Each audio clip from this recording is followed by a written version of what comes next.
So then, there have been running battles on the streets of the Bangladeshi capital Dhaka. The clashes between police and protesters have already claimed at least 3 lives. Islamic protesters are demanding the introduction of anti-blasphemy law. They also want the death penalty for those who insult Islam or the Prophet Muhammad. They've ignored a government-issued ultimatum to protesters to leave Dhaka by Sunday. Kimberly Vinnell has more on the day's events. Pelted with rubber bullets, a wall of protesters refuse to back down, laying waste as they advance through the Bangladeshi capital.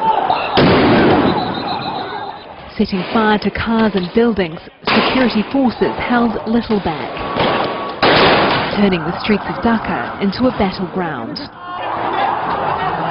Demonstrators were answering a call from a fledgling group of hardliners.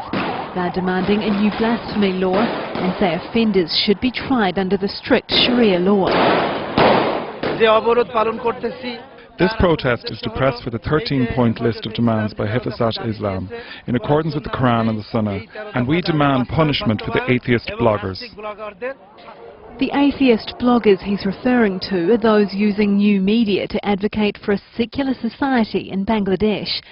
And that's what the government of this Muslim-majority nation is fighting to uphold, a country governed by secular, liberal laws. Blocking off roads, protesters cut off the city entirely. And as the evening wore on, looters took over. And as opposition leaders continue to call their supporters to join the protests, Bangladesh must brace for larger rallies and more violence. Kim Vinnell, Al Jazeera.